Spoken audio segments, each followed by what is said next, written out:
Hey everybody, Brian here. I am in Cork in a Toyota CHR and we do get quite a lot of people. There's a thing I did there recently on a CRV, which is just for curiosity, to go down the motorway and see what they're like, because people are always saying, oh my god, hybrids are so crap on motorways, whereas they're only good in towns. The CRV actually did pretty well, a little bit biased of course I would be, but to be fair, no, it did pretty okay. I'm going Cork back up to Kildare and I'm going to drive at 120 kilometers an hour. I'm going to see just actually how these really work. I've just put 25 quid of fuel in the car, and that's given us 477 kilometers of fuel. The car had about 30 kilometers left in it before I put fuel in it. So in other words, that 25 quid's gotten us about 447 or so kilometers of fuel. I just want to see what it's all about. So we should be on the motorway in about, I don't know, 10 minutes, something like that. So let's see how we get on. Like, to be fair, these actually are quite good on roads like this where you're doing less than 100 kilometers an hour, because you can actually see the car cycle through an EV mode into a combined mode of fuel. But I just don't know if they do well on motorways.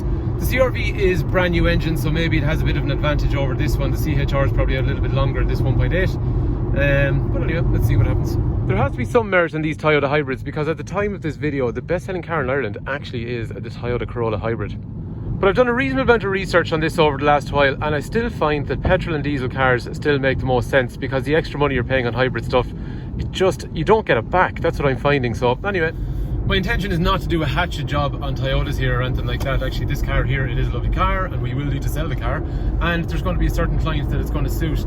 But I'm just really focusing on motorway stuff here for the moment, where when people come in and they say, look, hybrids don't work on motorways, I think the CRV does. I'm just going to see how we get on with this one, because in fairness, Toyota have done some really unbelievable marketing to get the hybrid message out there, which means there must be an awful lot of people now driving hybrids that were driving things like diesels and petrol cars before that. By the way, if anyone has any thoughts or opinions, or if you own a hybrid yourself or anything like that, just let me know in the comments section below, because I'm always curious just to see how people get on with them, because fuel types are changing. So remember when I said it was 10 minutes away from the motorway? That was actually the understatement of the century, because I'm so far away. I got a bit lost trying to get a fuel station. Anyway, I am now in for my mother of God. I seem to have totally gotten that journey wrong. Anyway, 17 kilometers later, the car's after averaging 4.1 litres per 100 kilometers. And that's the thing with Toyotas. Most of that journey was less than 100 kilometers an hour. Well, sorry, I don't mean Toyotas, Toyota hybrid. The journey was less than 100 kilometers an hour. So that's really where the car is extremely efficient. And even on the motorway, it's a nice driving experience, because the car is automatic. You hit cruise control, let the car do its thing. It's quite nice. There is a little bit of noise, alright, like any CVT gearbox when you encounter a hill, where the engine revolutions have to adjust to keep the power up.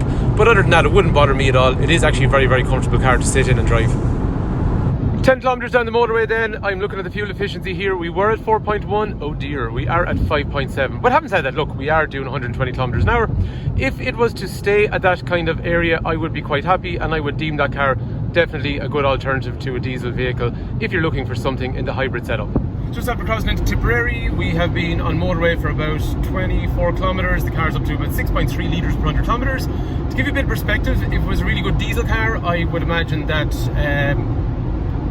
diesel car is going to be somewhere in the region of about 5.5 litres per 100 kilometers, which is about 50 or so miles per gallon. And a decent petrol car, 1.4, 1.6, something like that, you are going to be around 6.5 litres.